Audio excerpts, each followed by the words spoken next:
ang Pasko para sa ating lahat. Isa ito sa mga pinakamahalagang araw para sa karamihan ng mga Pilipino. Ikaw kabarangay, ano ang pinaka-memorable mong Christmas memory? Dear Papa Dudut, magandang araw po sa inyo at sa mga patuloy na sumusuporta sa Barangay LS. Ako po si Luna at ngayon ay gusto kong ibahagi sa inyo ang kwento ng buhay ko. Bata pa po ako noong pumanaw ang totoo kong nanay. Aminado po sobra akong nalungkot sa pagkawala niya. Pero kahit na ganoon ay nagawa ko pa rin magpatuloy sa buhay dahil hindi naman nagkulang sa akin si Papa sa pagmamahal at pag-aalaga. At mas lalo pang naging masaya ang buhay ko nang mag-asawa ulit si Papa. At doon ko nakilala ang aking stepmother at stepsister ko na si Mara.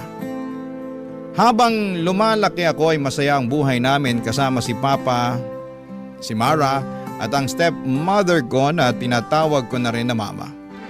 Tinuring nila akong parang sariling anak at kapatid. Kaya hindi ko kailanman naramdaman na nag-iisa ako. At tuwing Disyembre, isa sa mga pinaka-inaabangan kong ginagawa na kasama si Papa ay ang pagsali namin sa Christmas Lantern Making Contest sa probinsya namin tuwing Pasko. Tuwing gumagawa kami ni Papa ng parol o Christmas Lantern ay si Mama at si Mara naman ay abala sa ibang bagay. Madalas nilang sabihin na nakakapagod at nakakatamad daw ang paggawa ng parol. Pero para sa amin ni Papa, ito ang oras na mas lalo kaming nagiging close at mas nagiging masaya. Sa totoo lang ay matagal na naming pangarap na manalo sa contest. Dahil ilang taon na kaming sumali pero ni minsan ay hindi pa po kami nananalo.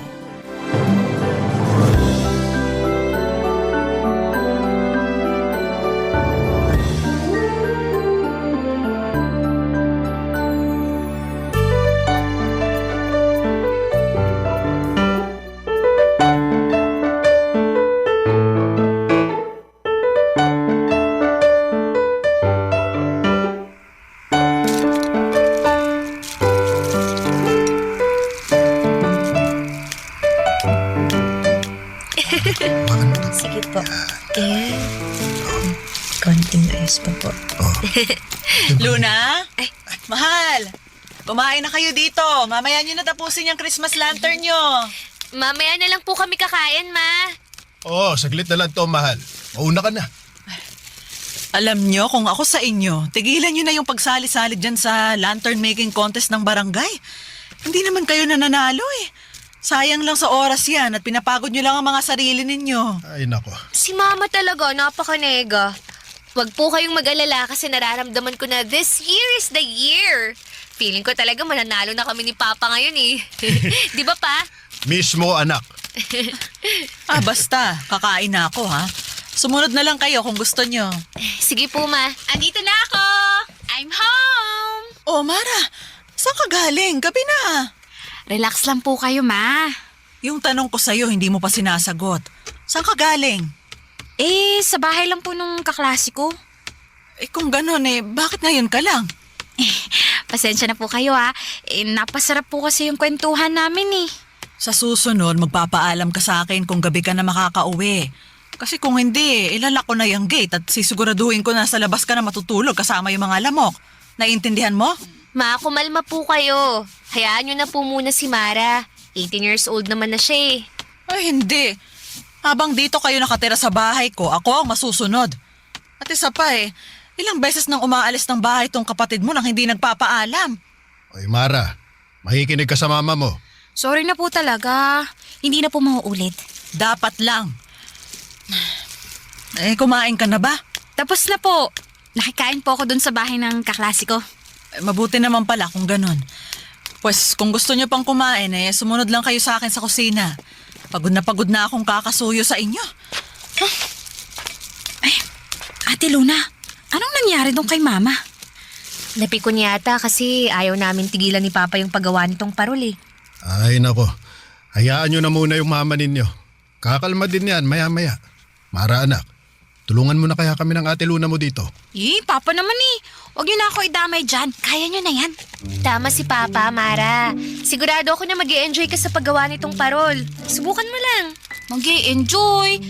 Tignan niyo nga yung mga mukha niyo ni Papa, ate. Pinagpapawisan na nga kayo. At mukhang hirap na kayo dyan sa ginagawa niyo eh. Oo nga, pero hindi ibig sabihin nun, hindi kami nag-enjoy. Tama.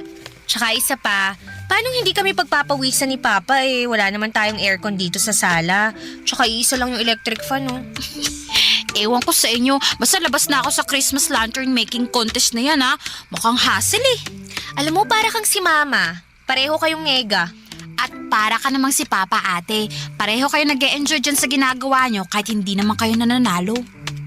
Anak, ganun naman talaga ang buhay. Hindi naman kasi sa lahat ng oras, panalo ka. May mga bagay talaga na kailangan mo munang pagdaanan at paghirapan bago mo matikman yung sarap ng tagumpay. Ay, nako Papa. Wala na kayong pwedeng sabihin ni Ate Luna na makakapagpabago ng isip ko. Sasabihan ko na nga lang si Mama na kumain. Teka lang, akala ko ba kumain ka na sa bahay ng kaklase mo? Nagutom ako sa kakapilit nyo sa akin at tulungan kayo dyan. Nakaka-stress na yung parol na yan. Sige na, mauna ako. Bye! Si Mara talaga. Ay naku, hindi ka pa nasanay sa kapatid mo. Oh, halika na, ituloy na natin to anak. Sige po, Pa. Papa Dudut, hindi po namin natapos ni Papa ang parol ng gabing yon kasi pareho kaming napagod. Kaya tinabi na lang muna namin ang parol at napagdesisyonan na tapusin na lamang namin ang paggawa ng parol sa susunod na araw. Noong nakita ni Mama na itinabi na namin ang parol ay natuwa siya at inimbitahan niya na kami na kumain ng hapunan. Katulad din kami ng ibang pamilya. May mga asaran at may mga tampuhan. Pero sa huli, Papa Dudut, ay nangingibabaw pa rin ang pagmamahalan. Kahit may mga pagkakataong hindi kami nagkakasundo, ay mahal na mahal ko sina Mama at Papa at si Mara. Sa totoo lang, ni minsan ay hindi ko naramdaman na stepmother ko si Mama o stepsister ko si Mara. Dahil palagi kong nararamdaman ang malasakit at pagmamahal nila sa akin. Pero noong akala ko ay tuloy-tuloy na ang saya ng buhay namin ay doon pala ako nagkamali. Isang araw habang nasa bahay kami ni Mama at Mara ay may tumawag at nagsabing na aksidente raw si Papa at nabundol ng isang bus. Parang gumuho ang mundo ko sa sandaling marinig ko yon. Nanginig ang buong katawan ko at yun na yata ang pinaka nakakatakot na balitang narinig ko sa buong buhay ko. Wala kaming inaksayang oras at dali-dali kaming pumunta sa ospital. Pagdating namin doon ay nakita namin si Papa na walang malay. At sa sandaling yon, may masakit na katotohanan na pala na naghihintay sa amin nina Mama at Mara.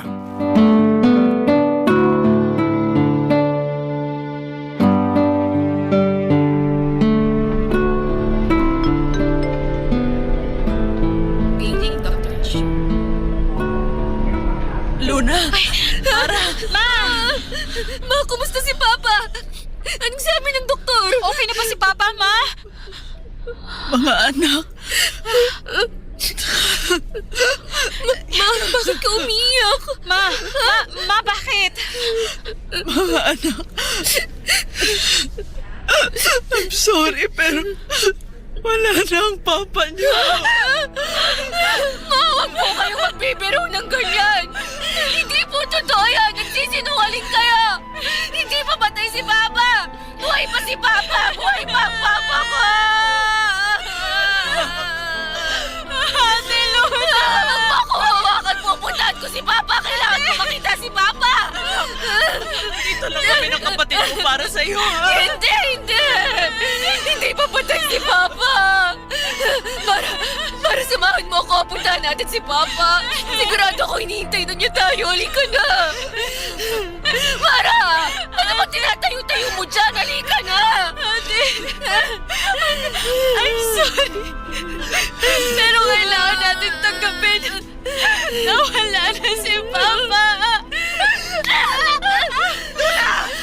Yung bibig mo, Mara! Huwag ka magsasalita ng ganyan! Ate, kay Mama na mismo nanggaling. Wala na si Papa. Naniwala ka naman! Talaga naman nagsisinungaling lang to si Mama eh! Mama naman kasi! Hindi nyo na lang kasi aminin sa amin ni Mara na pinaprank nyo lang kami! Di ba mapagbiro si Papa? Siguro magkasabot kayo, no? Siguro pinakiusapan kayo ni Papa na huwag sabihin sa amin ni Mara na buhay pa siya! Ha? Luna, sa tingin mo ba magagawa ko pang magbiro ngayon? Kagaya mo, nasasaktan din ako. Pero kailangan na nating tanggapin ang katotohanan na wala na ang papa mo. Ate, magkakasama pa tayo ni Mama, ha? Haharapin natin to ng sabay-sabay. Ha, ate? Ano haharapin ng magkakasabay?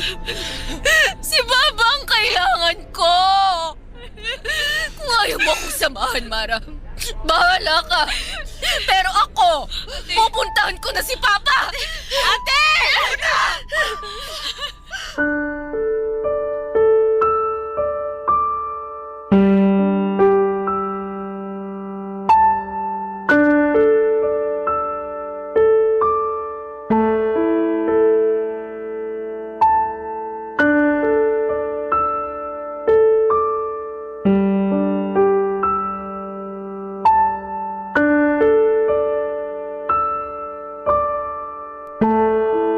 Papadudot nung doktor na mismo ang nagsabi sa aking wala na si Papa ay saka nag-sink in sa akin ang lahat. Alam kong nariyan sina Mama at Mara, pero ramdam na ramdam ko ang sobrang lungkot at pakiramdam ko ay mag-isa na lamang ako sa buhay. Dahil nawala na ang nag-iisa kong tunay na kadugo. Maaga nang nawala ang tunay kong ina, pero pati ba naman si Papa ay kinuha na rin sa akin. Lumipas sa mga linggo na halos nakakulong lamang ako sa kwarto. Bihira na akong kumain at halos hindi na rin ako nakikipag-usap sa kahit na sino. Lalo na kina Mama at Mara. Alam kong nasaktan din sila sa pagkawala ni Papa at pilit silang nagpapakatatag para sa akin. Pero nang mga panahong yon ay hindi ko yon makita. Masyado po akong nalunod sa sarili kong lungkot hanggang sa dumating sa puntong sobrang pumayat ako at unti-unti kong nakakalimutan kung paanong muling bumangon, Papa Dudut. Barangay Love Stories. Barangay Love Stories. Habang lumilipas ang mga araw, aaminin ko na unti-unti akong nagtanim ng sama ng loob kina Mama at kay Mara. Pakiramdam ko noon ay parang mas madali nilang natanggap ang pagkamatay ni Papa samantalang ako ay nanatiling lugmok at sugatan sa sakit ng pagkawala niya. Araw-araw ay dala-dala ko ang bigat ng kalungkutan. At habang tumatagal, ang lungkot na yon ay dahan-dahang napalitan ng galit at poot. Sa halip na ilabas ko ang sakit na nararamdaman ko sa tamang paraan ay ibinuhos ko ang lahat ng galit at poot ko kina Mama at kay Mara. Sa tuwing sinusubukan nila akong kausapin o kumustahin ay bigla na lamang akong napapasigaw o nagsasara ng damdamin ko. Dumating sa punto na parang natatakot na nga si Mara na lapitan ako. Pero kahit na ganoon ay pilit pa rin niyang sinusubukang kausapin at unawain ako. Pero sa kabila ng lahat ng yon ay patuloy ako nagmamatigas at hinahayaan ang sarili kong lamunin ng sobrang lungkot hanggang sa halos makalimutan ko na kung paano muling magmahal at magpatawad.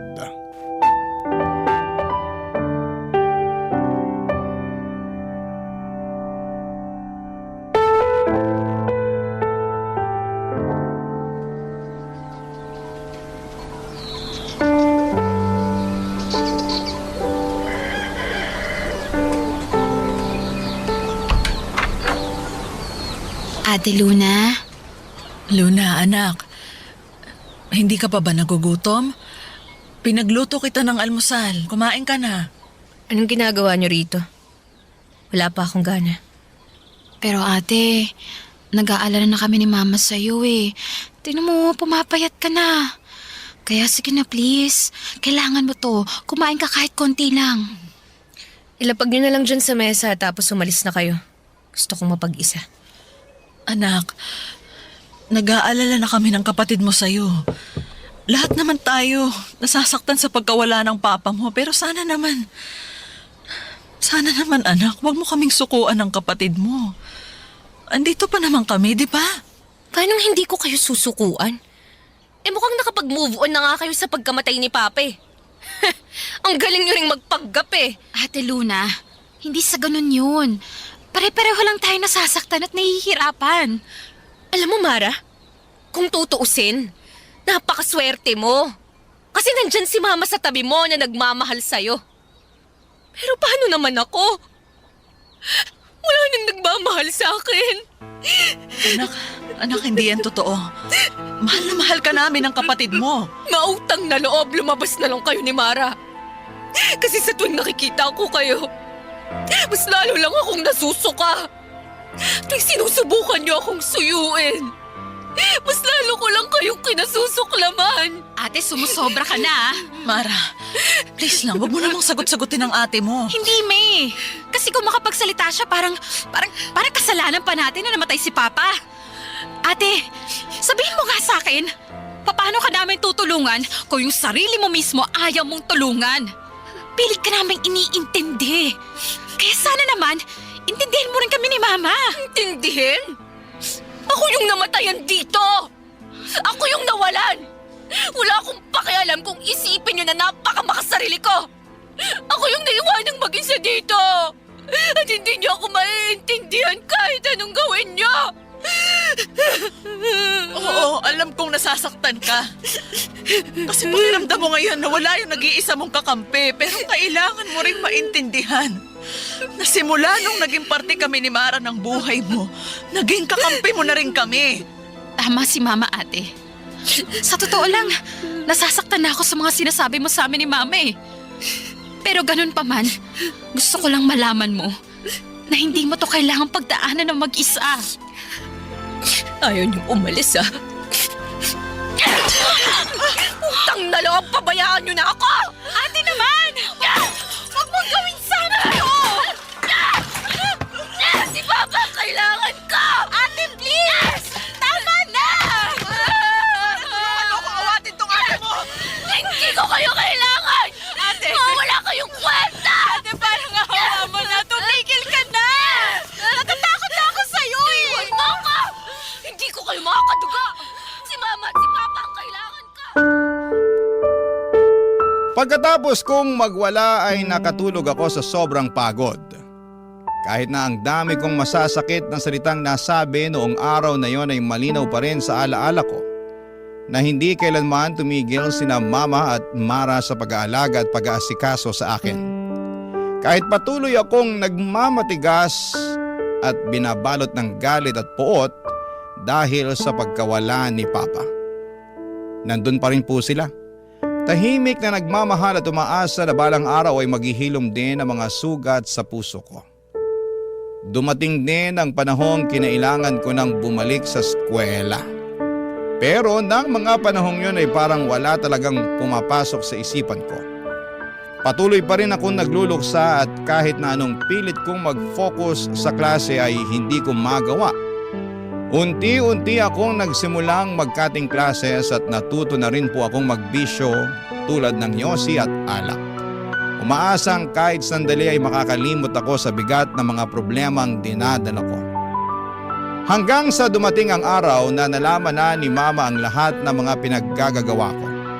At doon ko naramdaman na unti-unti nang nagkakaroon ng consequences ang mga desisyong ginawa ko habang ako ay nawawala sa sarili, Papa Dudut.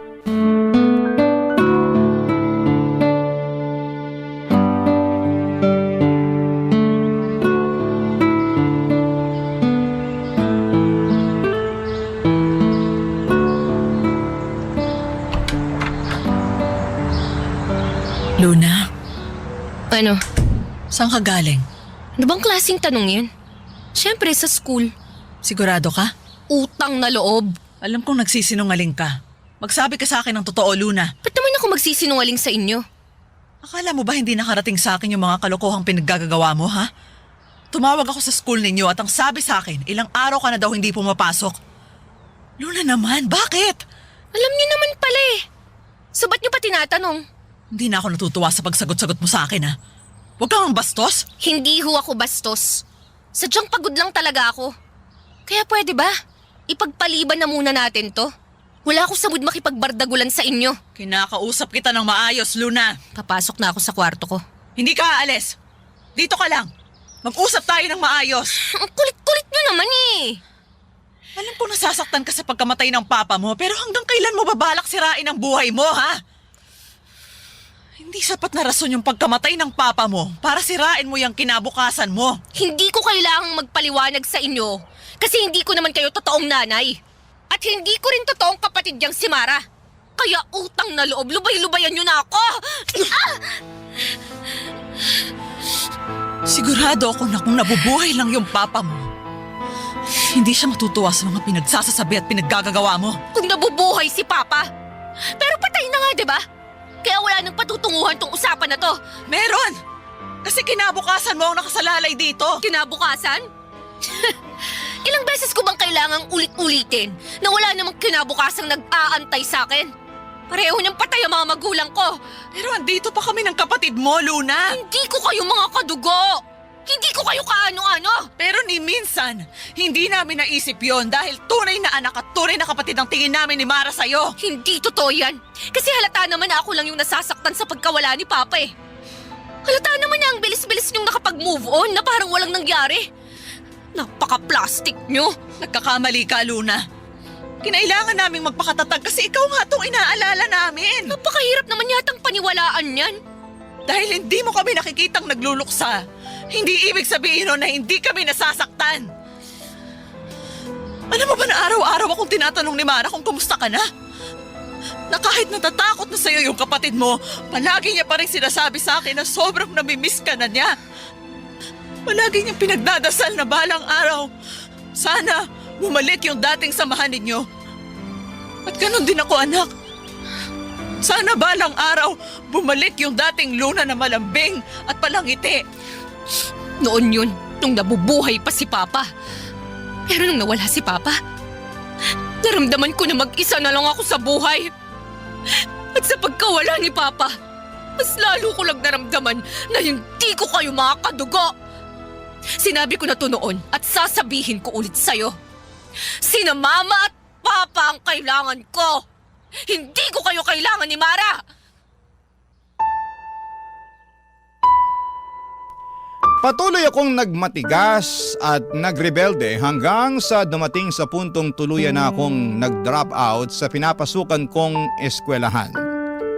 Noong una ay galit na galit si Mama sa naging desisyon ko at sobrang nag-aalala si Mara dahil kitang-kita nila kung paano ko unti-unting sinisira ang kinabukasan ko. Pero habang tumatagal ay parang napagod na rin silang pilitin ako at kalaunan ay tinanggap na lamang nila ang desisyon kong huminto muna sa pag-aaral. Sinabi pa nga sa akin ni Mama na naiintindihan niya raw ang kailangan ko munang magluksa sa pagkamatay ni Papa at bigyan ng sarili ko ng panahon para huminga. Pero dahil hindi na rin ako binigyan ng pera ni Mama ay nagkulong na lamang ako sa kwarto at nagmukmok maghapon. Lumalabas lamang ako sa sala kapag sobrang gutom na. Pero kadalasan ay nasa loob lamang talaga ako ng kwarto, nakatulala sa kisame o natutulog para lamang takasan ang bigat ng nararamdaman ko. Aaminin ko sa inyo na hindi po ako proud sa bahaging ito ng buhay ko. Pero ito ang totoo. Ito ang mapait at magulong yugto ng buhay ko na kinailangan kong pagdaanan. Bago ko unti-unting maintindihan ang sarili ko at ang mga desisyong ginawa ko na pinagsisihan ko. Papa Dudut. Barangay Love Stories. Barangay Love Stories.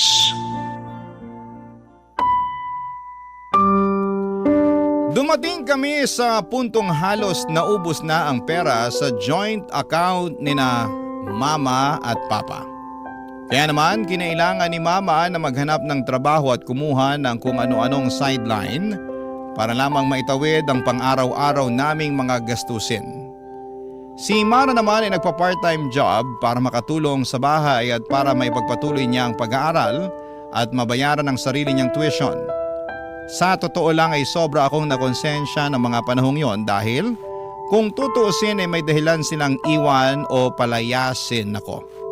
Lalo na't naging pabigat na ako sa kanila. Pero yon ang isang bagay na hindi nila ginawa. Kahit minsan ay siguradong napagod na rin sila sa akin. Aaminin ko na ng mga panahong yon ay unti-unting gumaan ang pakiramdam ko kina Mama at kay Mara. Kahit papaano ay nabawasan ang bigat sa dibdib ko at medyo humupa ang sakit. Kahit na hindi pa ito tuluyang nawawala ay may mga gabi pa ring masakit at may mga ala-ala pa rin bumabalik pero hindi na kasing bigat ng dati. Sa totoo lang ay nakakahiyaring aminin pero mas naging mature pa sa akin ang nakababata kong kapatid na si Mara. Mas maaga niyang natutunan kung paanong tumayo at magpatuloy kahit na nasasaktan. Siguro'y ganon talaga ang buhay, Papa Dudut. Iba-iba tayo ng paraan ng pagluluksa. At iba-iba rin ang oras na kailangan natin bago tuluyang makabangon. At pagkatapos ng isang taon ay unti-unti na namang bumalik ang sakit. Dahil papalapit na ang Pasko at muli kong naaalala si Papa.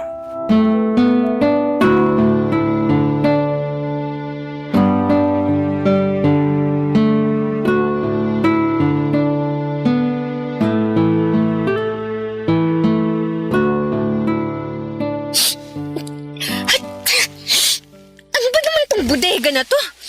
Ang dumi! Ang daming alikabok! Luna, anak, yung extension cord, asa na? Hinahanap ko pa! Saan niyo po ba kasi nilagay yon? Tingnan mo dyan sa cabinet. Ano ba naman to? Ay! Teka, ito yung... Ate naman, ba't ang tagal mo? Kanina ka pa namin inaantay ni Mama yung extension cord. Asa na ba... Ate? Saan mo nakita yan? Dito sa loob ng lumang cabinet. Naaalala mo ba to?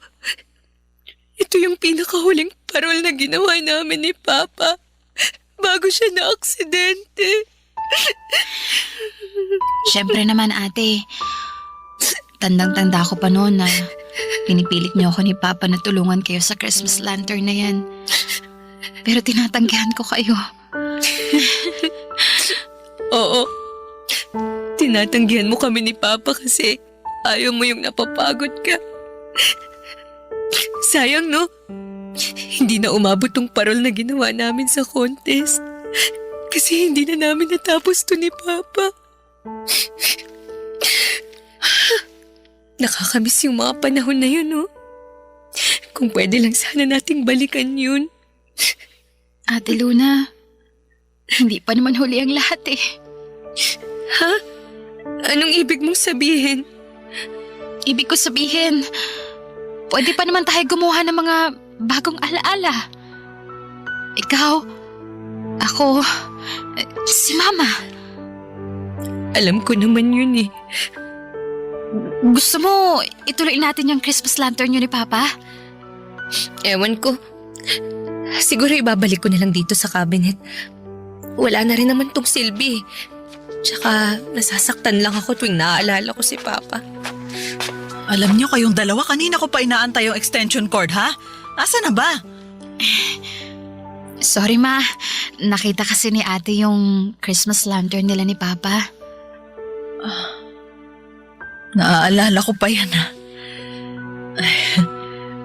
Tandang-tanda ko pa nung pinagalitan ko kayo kasi ni minsan hindi naman kayo nanalo sa pa-Christmas lantern making contest ng barangay. Nakakamiss yung papa niyo, no? Sobra. Ay, labas na po tayo. Nahanap ko na rin naman yung extension cord Ay, eh. sandali lang ate. May naisip ako. Ha? Anong naisip mo? Di ba may pa-Christmas lantern contest ulit yung barangay ngayon? Oo. Eh ano naman ngayon? Ay, Mara, anak. Alam ko na kung anong iniisip mo. Magandang ideya yan. Di ba, ma? Sandali lang. Mara, hindi ko kayo maintindihan. Ano ba kasing sinasabi nyo? Kayong dalawa lang tong nagkakaintindihan eh. Tutulungan ka namin ng kapatid mo na tapusin yung Christmas lantern ninyo ng papa mo. At isasali natin doon sa parol contest this year. Malay mo naman. Baka manalo na, di ba? Nang gabing yon ay ramdam ko na tuluyan nang nawala ang puot at galit sa puso ko. At para bang nararamdaman ko mismo ang presensya ng Diyos sa buwan ng Kapaskuhan. At doon na rin kami tuluyang nagkapatawaran ni na Mama at Mara.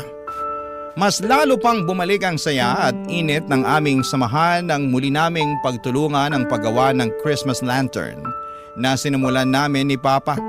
Sa totoo lang ay wala na akong pakialam noon kung mananalo o matalo ang parol sa contest. Ang mahalaga lang sa akin ay matapos ito at makita na nakakarami ang aming ginawa. Pero sobrang bait ni Lord dahil sa unang pagkakataon ay nanalo ang parol na pinagtulungan namin ni Mara at Mama. At habang naglalakad kami sa sidewalk ay nagkaroon kami ng pagkakataon na mag-usap ng tapat. Magpatawaran at maramdamang muli ang pagmamahal at pag-unawa namin para sa isa't isa.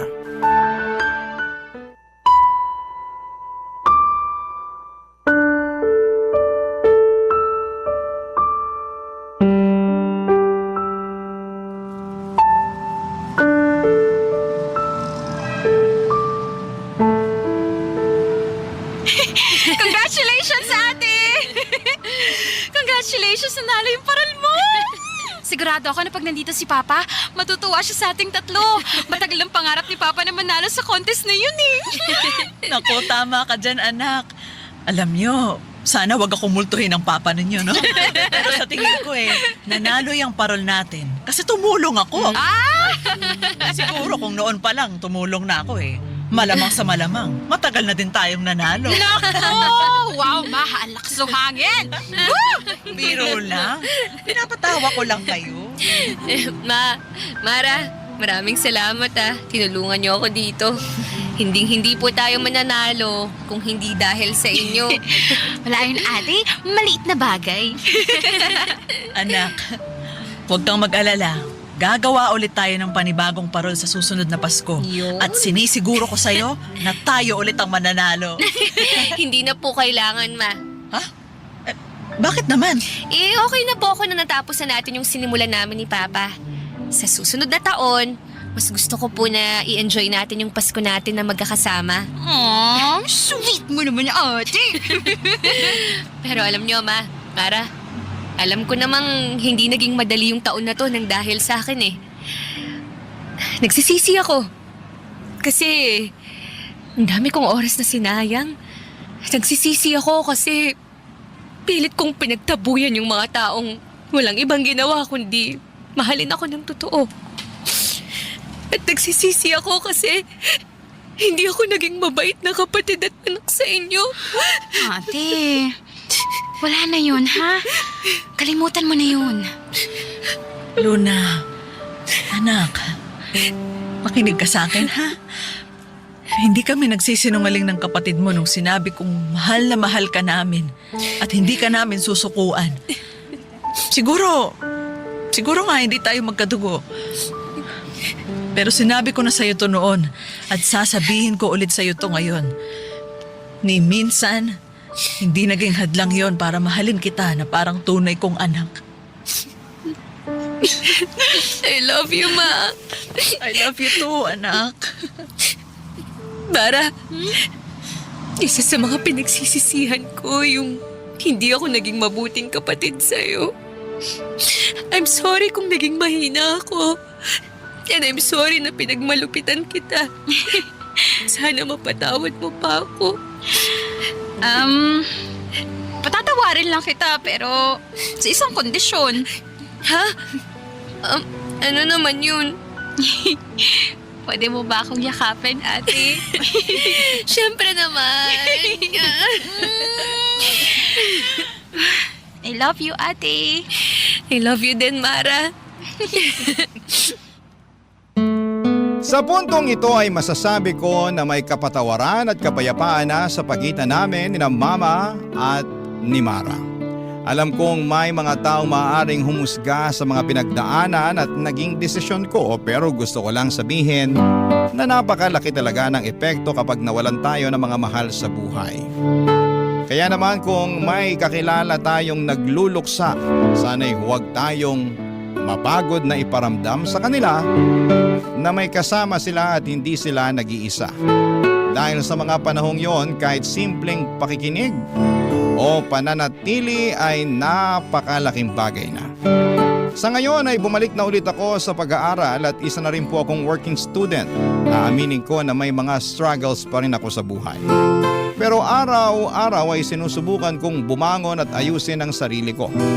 Pangarap ko talaga na makapagtapos at makakuha ng maayos na trabaho para kahit papaano ay makabawi ako kina Mama at kay Mara, na patuloy na naniniwala at nagmamahal sa akin kahit na nawawala na ako sa landas noon. Sa lahat ng pinagdaanan ko ay doon ko napagtanto na ang pamilya ay hindi lamang tungkol sa kung sino ang kadugo mo. Ang pamilya ay ang mga taong piniling manatili, umunawa at magmahal sa iyo kahit sa mga panahong mahirap ka nang mahalin. Dito ko na po tatapusin ang kwento ko, Papa Dudut. Maraming salamat po sa pakikinig and more power sa Barangay LS. Ang inyong kapuso at kabarangay forever, Luna. Anong say mo sa Barangay Love Stories na ito? Pagkwentuhan natin sa comment section yan.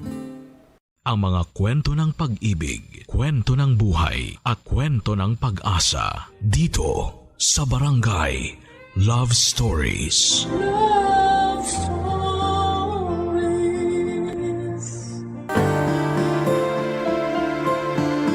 Maraming dahilan ng mga tao kung bakit sila nagbabago. Madalas dahil nasasaktan sila ng todo. Ikaw, kabarangay, ano ang dahilan ng pagbabago mo? Dear Papa Dudut, ako nga pala si Cha, 25 years old at maagang naging man-hater. Dahil paulit-ulit akong niloko ng mga karelasyon ko. 14 years old ako noong first time na ma-in love. Sa kaklase ko, gwapo, masarap, kasama, talented. Yun siya, kaya ang bilis kong ma-fall. Nung niligawan niya ako, syempre hindi na ako nag-inarte. Dream boy talaga ang level niya. Pero kasing level din pala niya si Satanas. Pinagsabay niya kami noong pinakamagandang girl sa kabilang klase namin. Naka-move on din naman ako after that, Papa Dudut. 18 years noong next akong na-in love. Pero malas pa rin. Yung next kong naging boyfriend ay isa palang bakla. Akala ko kampante na ako na hindi niya ako ipagpapalit sa ibang babae, pero pinagpalit naman niya ako sa ibang lalaki. Ang third boyfriend ko naman, akala ko ay serious na. Maayos naman ang relasyon namin. Tinanggal niya ang trust issues ko at malalim na love ang na-feel ko for him. Tumagal po kami ng ilang taon bago siya nag-decide na iwanan po ako. Just because nanawa na siya sa akin.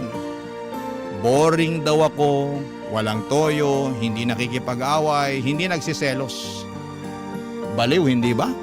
Sobrang na-hurt ako na dahilan kung bakit I choose na baguhin na ang pagkatao ko.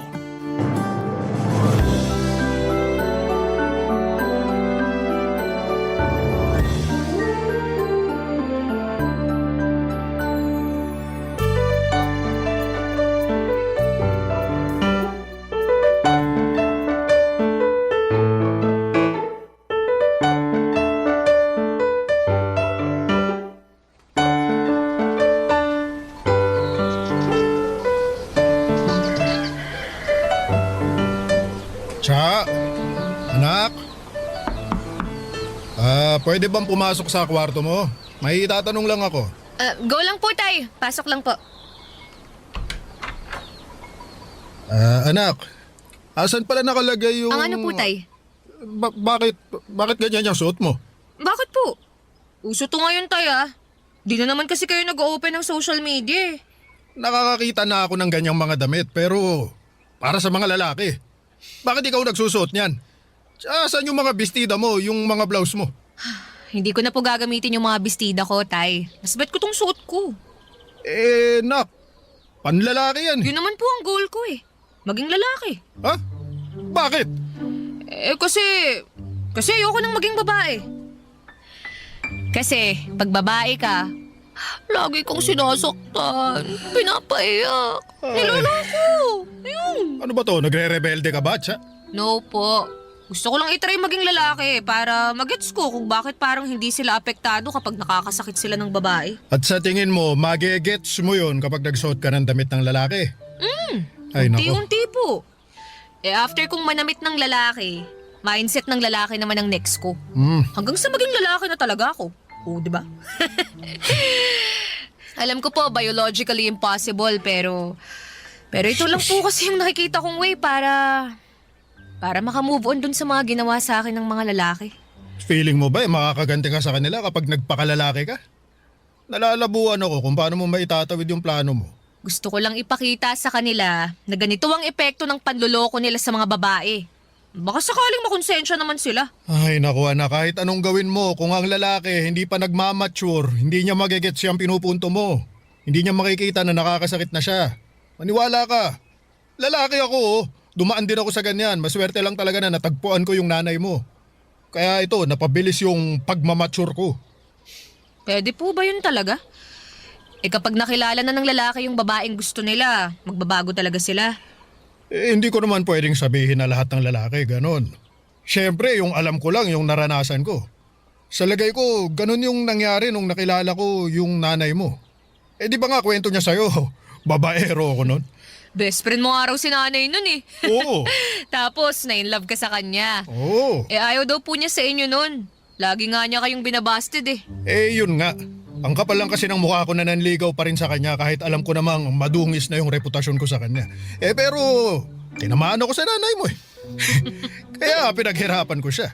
Tsinaga akong kunin yung tiwala niya. Buti nga po na fall sa inyo si nanay eh. Mabuti talaga kasi kung hindi, baka hindi kita kasama ngayon. Naku, hindi ko ma-imagine ang buhay ko na hindi kayo kasama ng nanay mo. Kaya laking pasasalamat ko na pinagbigyan ako ng nanay mo noon. At hanggang ngayon, pinapatunayan ko sa kanya na tama yung desisyon niya na pagbigyan ako. Ay, sana lahat ng lalaki katulad nyo. Sana. Pero hanggat hindi ko pa nakikilala ang lalaking yun, ipagpapatuloy ko tong pagiging tomboy. At kahit nga na-touch at nabuhayan ako sa story ni nanay at tatay ay hindi ko pa rin binitawan yung plano ko. Magpapaka-tomboy pa rin po ako. Hindi ko naman ginupit ang mahaba kong buhok. Naging boyish lamang ako ng malala. Yung tipong walang gustong lumapit na lalaki sa akin unless serious sila na kilalanin at mahalin ako. Sinubukan ko rin makipaglapit sa mga babae para magmukha akong authentic na tomboy. Sa totoo lang ay nagkaka-crush na rin ako sa mga girls noon. Not sure kung dahil lamang yon sa galit sa mga lalaki.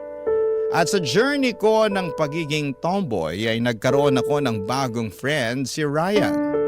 Ka-age ko lamang siya at parehas kami ng mga hilig like basketball and video games. Tinuruan din niya ako ng mga hobby ng mga lalaki. Hindi naman niya ako sinubukang landiin. Sabi nga niya sa akin ay mas malaki pa raw akong umasta or mas lalaki at astig pa raw akong umasta kesa sa kanya. Flattered ako noon kasi doon ko napatunayan na effective ang pagpapalit ko ng aking pagkatao. Madalas ako rin ang tumutulong sa kanya para mapasagot niya ang mga kaibigan kong babae na natitipuhan niya, Papa Dudut.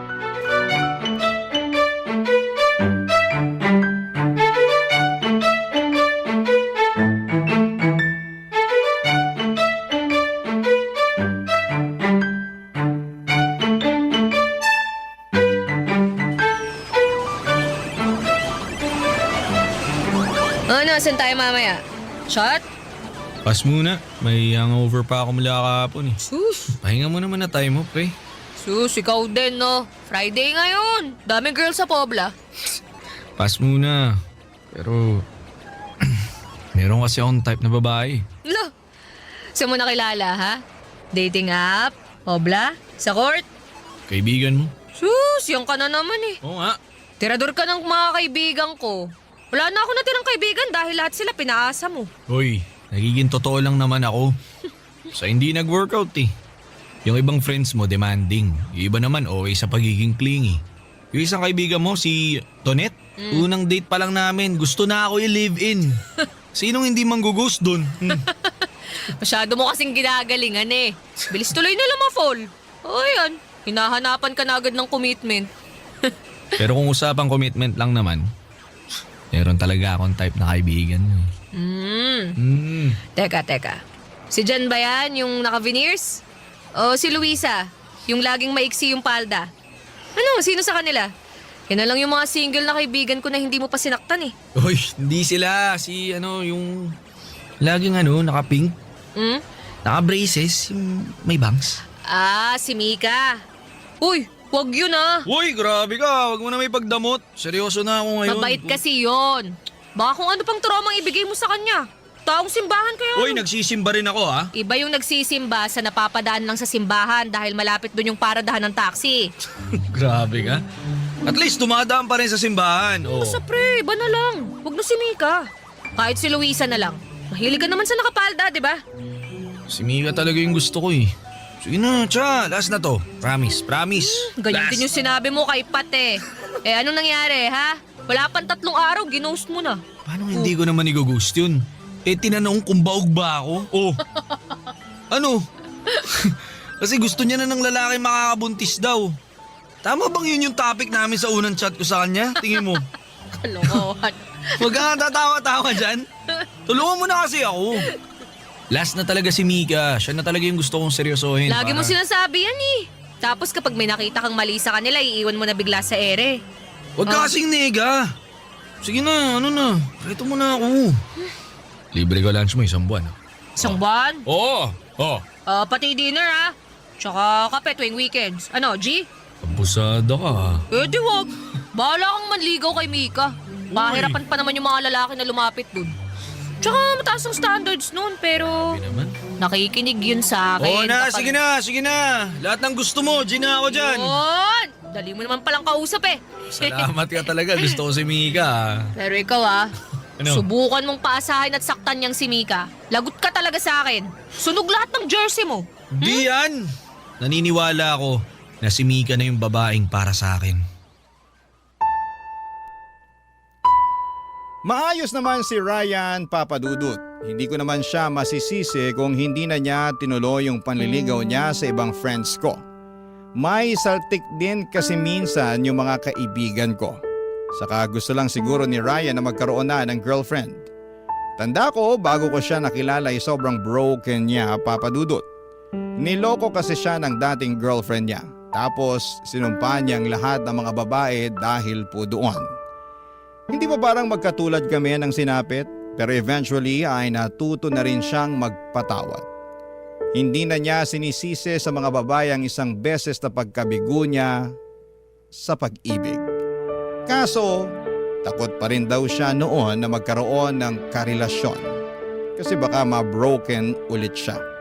Until one day, noong nakilala niya ang ibang friends kong babae, naisipan niyang subukan pong muli.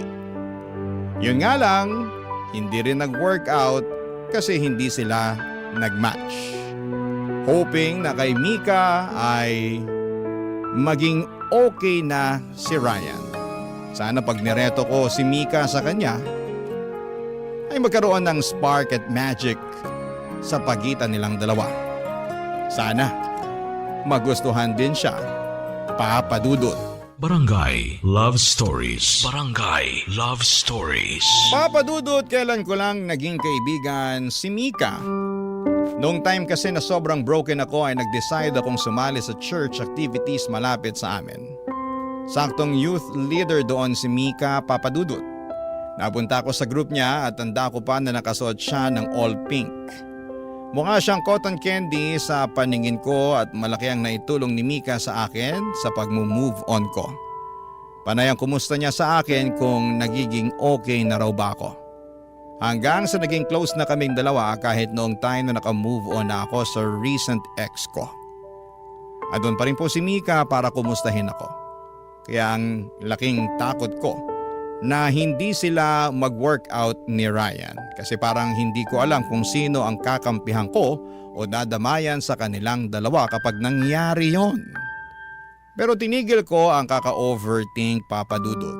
Malay ko ba naman kung isang araw sila naman pala ang magkatuluyan, hindi ba?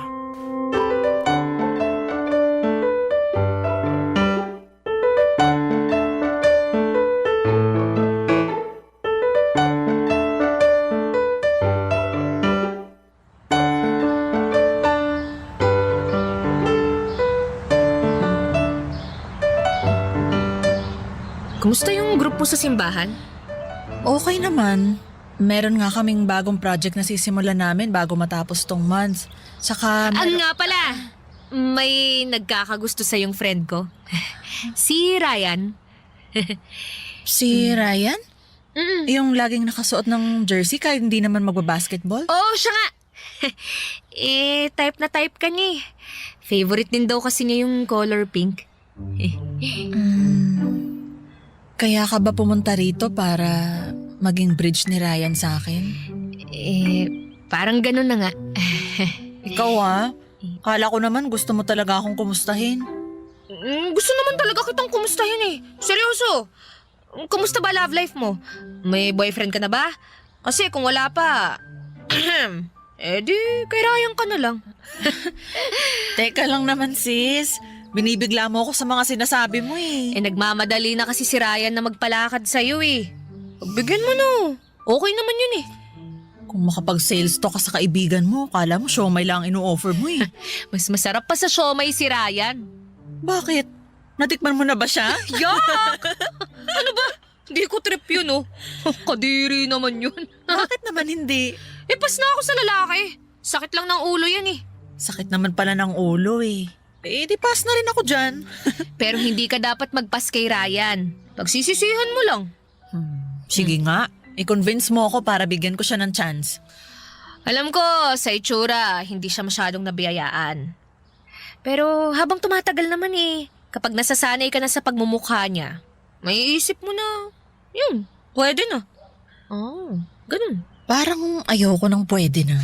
Kung hindi naman basihan ng itsura, ayos talaga si Ryan. Nakakatawa yun, alam mo ba? Very sensitive yun sa ibang tao.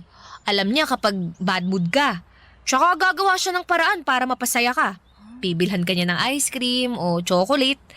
Tapos alam mo, natatandaan niya lahat ng gusto mo. Kahit ikaw mismo, nakalimutan mo nang binanggit yun sa kanya. Pero siya pala, natatandaan pa. O, di ba? Talaga ba? Ang sweet naman. Sweet talaga yun. Tuwing birthday ko nga binabati ako nun eh. Sakto ng 12:00 ng hating gabi. Partida, maaga pa yung natutulog. Pero maghihintay yun ng 12:00. Mabati lang ako. O, diba? Grabe ha. Wala sa itsura niya. Mukha siyang loko-loko at hindi seryoso. Mukha lang. Pero kapag nakilala mo siya, hindi naman pala. Malalim na tao yun. Matalino. Marami kang matututunan sa kanya. Tsaka sobrang galante nun. Lagi niyang iisipin kung ano muna yung gusto mo bago yung sa kanya. Feeling protected ka rin lagi kapag katabi ka niya. Diba? Yun naman ang kailangan nating mga babae. Ay, dahil sa sinabi mong yan, parang gusto ko na tuloy siyang makilala. Sige, ireto mo na ako sa kanya. Yon, ayos! Nagulat ako nang mapa-oo ko kaagad si Mika, Papa Dudut. Nagulat din ako sa sarili ko nang maramdaman kong kumabog ang puso ko. Lalo na nung dinescribe ko ang good qualities ni Ryan. Hindi ako makapaniwala sa mga lumabas sa bibig ko. Pero totoo naman lahat ng mga sinabi ko. Hindi lang dahil gusto ko siyang ireto kay Mika. Bigla rin akong nakaramdam ng selos nang maisip kong irereto ko na sila sa isa't isa. Doon ko na-confirm ang bagay na matagal ko nang dinidinay. Papa Dudut, gusto ko po si Ryan. Naunahan lamang ako ng takot na magmahal ulit kaya nagawa ko yung itago. At mas lalo kong nararamdaman na kailangan ko nga yung itago lalo't ako na ang magiging bridge nilang dalawa. Pero hindi ko kayang maghintulay sa kanila. Iniisip ko pa lamang ay nasasaktan na po ako. Kaya naman dinedelay ko ang pagbibigay ng sagot kay Ryan tungkol kay Mika, Papa Dudut.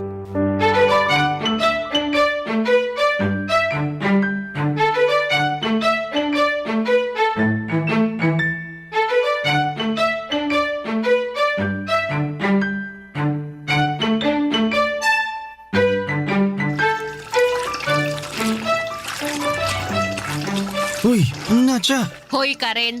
Anong ginagawa mo rito sa bahay? Malamang hingi ng update. Anong update? Ito naman, parang tanga. Update kay Nika. Ano na, pasado na. Umuwi ka na nga muna, istorbo ka eh. Dami kong nilalaban ngayon oh. Tulungan na kita maglaba. Sabihin mo lang sa akin kung ano sabi ni Mika. Ayoko ng paglalaba mo. Kung na nga yung tutulungan dyan eh. Eh, hindi ka nga nakakatulong eh. Nung last na tinulungan mo ako maglaba, yung mga dekolor ko biglang namuti. Yung mga puti naman ng itim. It's the thought that counts. Sus, tot, that counts ka pa. Umalis ka nga. Sumagot Marami ka na pa muna talaga kasi. akong gagawin. Ano nga? Nakausap mo na ba si Mika? Oo na. O ano sabi? Eh, basta. Siya naman eh. Pinapaasa mo lang ba ako kay Mika? Ano na ba nangyayari? Ilang araw ka nang umiiwas sa akin ha? Kala mo hindi ko napapansin? Ay, nako. Sigurado ka bang gusto mo si Mika? Oo nga. Dumaan nga ako sa church nila nung isang araw eh. Grabe, ang ganda niya. Sana, di na siya magpahaba ng bangs. Tsaka sana, lagi siya nakapink. Lakas mga babae. Alam mo, nakakairita ka na. Umalis ka na nga. Grabe ka. Ba't ba kanina mo pa ako pinapaalis? Kasi marami pa nga akong gagawin. May tinatago ka, no? Ha? Ako? May tinatago? Oo. Ba't di ka makasagot tungkol kay Mika? Ano ba nalaman mo? Ano, busted na ako? Ay, nako. Eto na nga. Ayoko lang talagang manggaling sa akin pero dahil makulit ka, sasabihin ko na. Mabaho ang paa ni Mika. Huh? Kahit nakasapatos yun, maalingasaw yung amoy ng paa niya. Alam mo yung cheese na nabubulok? Ganun na ganun. Kadiri naman. Oo! Kaya nga sa simbahan, laging nakatutok yung electric fan sa paa niya eh. Para lang mahanginan at maitaboy ang baho. Seryoso ka ba? Oo nga. At saka eto pa. Alam mo bang kahit bagong ligo siya, amoy ginisang sibuyas pa rin ang kilikili niya? Weh! Oo! Kahit 1 kilometer away ka sa kanya, maaamoy mo eh. Sobra ka naman. Kaya ikaw din. Gusto mo pa bang manligaw ng babaeng mabaho ang paa at saka kilikili, ha? Oy, saka balita ko ha. May kuto yun. Kaya laging nakabangs. Pero, Cha, gusto ko pa rin siya eh. Lah, gusto mo siya kahit ganun na ang mga sinabi ko sa kanya? Madali lang naman solusyonan yung baho ng paa, kilikili. Deodorant lang yun, tsaka foot spray. Ako bahala dun. Bibilang ko pa siya. Pati yung pinakamalakas na antibacterial soap. Hanapin ko yun para sa kanya. Kung kuto naman kalaban, gata lang kalaban nun. Ganun kasi ginawa ni nanay nung nagkakuto kami ni ate noon eh.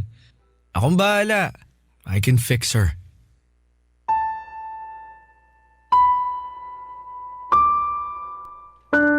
Nanibago ako kay Ryan, Papa Dudut. Hindi naman siya ganon dati. Kapag may sinabi akong kapintasan ng isang babae ay mati-turn off kaagad siya. Cut off agad ang babaeng yon sa buhay niya. Pero bakit noong siniraan ko na si Mika ay gusto pa rin niya, Papa Dudut? Nag-offer pa nga siya ng solusyon. Sa totoo lang ay hindi naman totoo yung body odor at kuto ni Mika. Gawa-gawa ko lang yon. Desperada na kasi akong mapapayag si Ryan na tigilan na si Mika. Kaya lang epic fail ang mga bagay na yon. Hindi ko magad si Ryan at doon ko na-realize na mukhang tinamaan na siya kay Mika. Bigla akong nagselos. Na-insecure ako bigla sa sarili ko at na ikumpara ko ang sarili ko kay Mika. Ano ba naman ang laban ko sa napaka-feminine na datingan ni Mika, Papa Dudut? Sa aming dalawa, ako pa nga itong parang mukhang may body odor at kuto. Napakaswerte naman talaga niya. Sana ako na lang siya, Papa Dudut. Barangay Love Stories. Barangay Love Stories. Tinuloy ko pa rin ang pagiging bridge kina Mika at Ryan, Papa Dudut. Masakit man pero kailangan ko nang gawin bago pa makahalata si Ryan na iniiwas ko na sa kanya si Mika. Ang sakit kaya nun. Yung tipong nakiki-third wheel ako sa kanila sa dates nila. Ako ang taga-alalay kapag nauubusan na ng banat si Ryan. Panay naman ang puri ko sa kagandahan ni Mika para lamang tumaas ang self-confidence niya. Nakakadurog itong ginagawa kong ito, Papa Dudut. Hindi po madali, lalo tinanggap ko na sa sarili ko na in love na ako kay Ryan. Ang akala ko hindi na ako magmamahal ulit ng lalaki. Pero para naman akong biniro ni Lord. Bigla akong na in love ulit sa lalaki. Ang masakla pa sa best friend ko pa mismo. Hanggang isang araw sa pagharap kong muli sa salamin. Hindi na ako natuwa sa nakikita kong itsura ko. Namiss ko ang pagiging isang babae. Kaya naman, hinubad ko na ang suot kong panlalaki. At bumalik na sa pagsusuot ng bestida at pagme-make-up, Papa Dudut.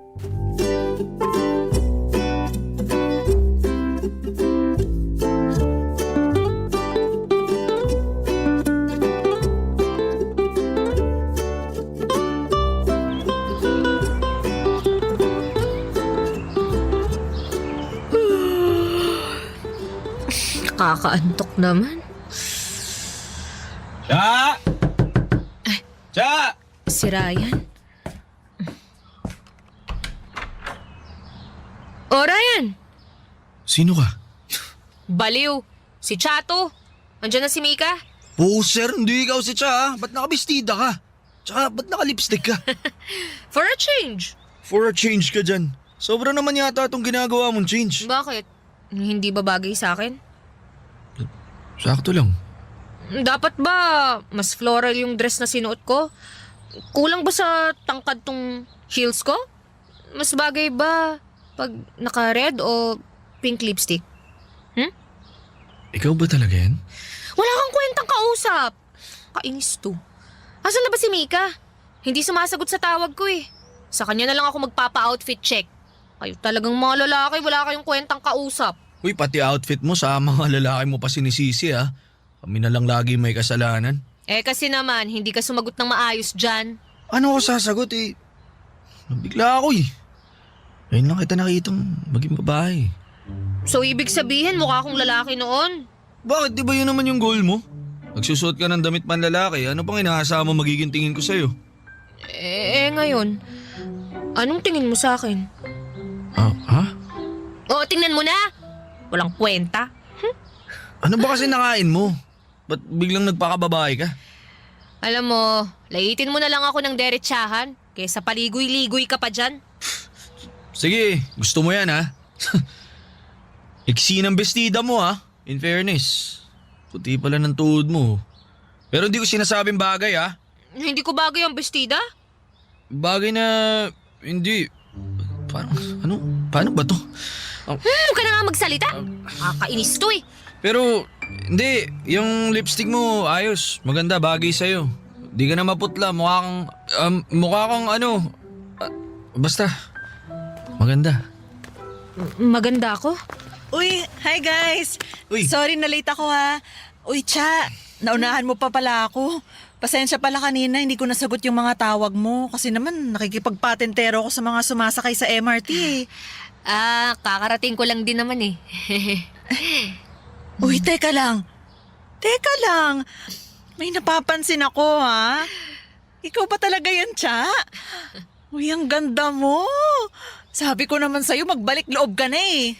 Tingnan mo nga oh. Oy, Ryan. Tingnan mo nga tong best friend mo oh. Di ba ang ganda niya? Pwede na. Anong pwede na? Wala talaga kayong kwentang mga lalaki, no? Sinabi ko na nga rin yan sa kanya kanini. Sobrang girly mo today, Cha. I love it. Kailangan mo nang irampa yan sa mall later, ha? Ano, tara na? Uy, Ryan. Nakatulala ka dyan. Tara na.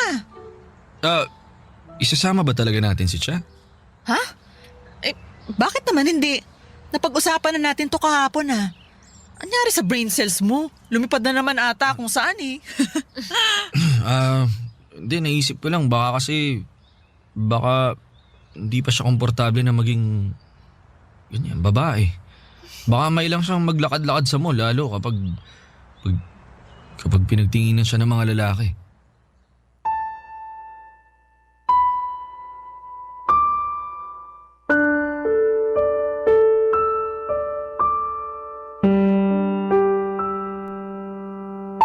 Hindi ko alam kung dilulo lang ba ako, Papa Dudut, pero kita ko sa mga mata ni Ryan ang paghanga sa pagbabago ko. Panay ang tingin niya sa akin lalo na kapag hindi nakatingin si Mika sa kanya. Ako naman ay nagpapanggap na hindi ko yon napapansin. Deep inside ay grabe ang kilig ko. Buong araw na magkakasama kaming tatlo sa mall at nakaramdam ako ng tensyon sa pagitan namin ni Ryan hanggang pag-uwi ay napapaisip ako at napansin na ba talaga niya ako? Naghihintay ako ng chat sa kanya, umaasa na baka umamin na rin siya. Pero inabot na ako ng umaga sa kakahintay ay wala siyang message sa akin. Pagkatapos noon ilang araw na niya akong iniwasan. Nasaktan ako. Akala ko naman may chance na ako sa kanya, nagrebelde ako. Pero hindi na ako bumalik syempre sa pagiging boyish. Sinubukan ko nang makipag-date, sumama sa mga party kung saan ay merong mga lalaki na pwede kong magustuhan. Isang gabi ay nasundan ako ni Ryan sa isang birthday party na invited ako, Papa Dudut.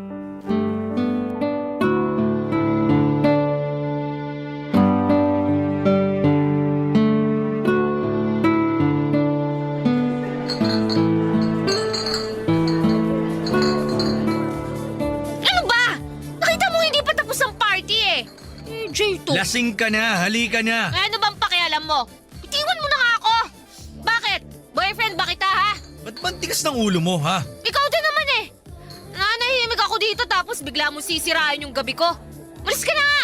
Hindi ka naman invited dito eh. Hindi ako aalis dito hanggat di ka sumasama sa akin. Eh di wag. Kahit dito ka pa matulog, hindi ako sasama sa'yo. Talagang matigas ang ulo mo, ha? Ano ba, Ryan? Itiwan mo nga ako! Bigat mo! Subukan mong pumasok ulit sa loob ng bahay na yan. Tatamaan ka talaga sa akin. Ano bang pakialam mo? Bakit mo ba ako ginaganito? Inaano ba kita, ha? Sino ka ba? Ba't ba ang tapang mo, ha? Gusto lang naman kitang protektahan, eh. Hindi ka na nga makatayo ng maayos, oh. Gusto mo ba man mangyari sa yung masama? Wow! Oo, isa pagiging protective, ha? Ano ka, boyfriend? Ay, wait. Best friend lang pala kita. Best friend! Halika na. Umuwi na tayo. Halika Iwan na. mo ako sabi eh! Bakit ba hindi mo nalang tinuloy-tuloy ang pag-iwas mo sa akin, ha? Bakit kung kailan gusto na kitang kalimutan, tsaka ka biglang lalapit? Cha, Oo, Ryan! Magkaamin na tayo! Gusto kita! Gustong gusto! Pero ang manhid mo! Nakita mo na ang pagbabago ko pero wala lang sa'yo! di mo lang naiintindihan yung nararamdaman ko. At ikaw, naiintindihan mo pa yung nararamdaman ko? Sa tuwing nagpapatulong ko para mapasagot si Mika? Sa tuwing sinasama niyo ako sa date yung dalawa? Kala mo ba okay lang ako doon? Ryan, para akong tanga! Tinutulungan kita sa kaibigan ko! Kahit sa totoo lang, gusto ko sa akin ka lang! Gusto ko rin naman na akin kay. Ano? Akala mo ba madali para sa akin to? Sa una pa lang gusto na kita. Kahit mas lalaki ka pang manamit kaysa sa akin, gusto pa rin kita. Pero kinailangan kong itago yun. Kasi lagi kang galit sa mga lalaki. Alam mo, ayos lang sa akin na i-reject ako ng mga kaibigan mo. Ayos lang sa akin, busted din ako ni Mika. Pero hindi ikaw. Ayoko. Kaya hindi ako umamin sa'yo nun. Kasi iniisip ko palang na i-reject mo na ako parang hindi ko na kaya. Kasi alam ko pati pagkakaibigan natin mawawala pag sumugal ako sa'yo. Ryan, Totoo ba yan? Sinubukan ko naman pigilan eh. Kaso lumala nung nagdamit pang babae ka na. Alam mo naman kainahan ko yung ganyan, di ba? Tsaka ang ganda-ganda mo. Tsaka sobra. Di ka mawala sa isip ko eh. Kaya, yun. Umiwas ako kasi lumalalim na lalo yung feelings ko para sa'yo eh. Paano si Mika? Sinabi ko na sa kanya yung totoo. Ayun, ayos lang daw sa kanya. Sabi niya, di naman daw niya ako ganun ka-type. Nahiya lang daw siya tumanggi sa akin kasi nireto mo ako sa kanya. Meron daw talaga siyang gusto sa church nila. Alam mo, nagpapatulong nga sa akin. So, paano na to? Paano na tayo? Eh, kung di ka na bad trip sa lalaki, liligawan na sana kita. Paano kung may galit pa rin ako sa mga lalaki? Hindi tatanggalin ko yung galit na yan. Pero alam mo, ayos lang sa akin na magalit ka sa lalaki. Oo, tama. Pabor nga sa akin yun eh. Para siguradong akin ka na. At hindi ka natitingin sa iba.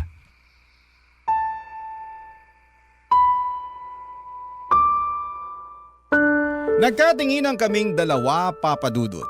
Para bang ang perfect ng lahat. Parang may fireworks sa paligid na tanging kami lamang dalawang nakakakita at nakakarinig. Napakasaya sa pakiramdam. Sa isang iglap ay nawala lahat ng takot ko at galit sa mga lalaki. Parang ang sarap lang ulit magtiwala.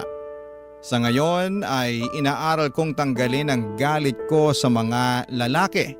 Malaking tulong si Ryan dito. Mapagpasensya si Ryan sa mood swings ko.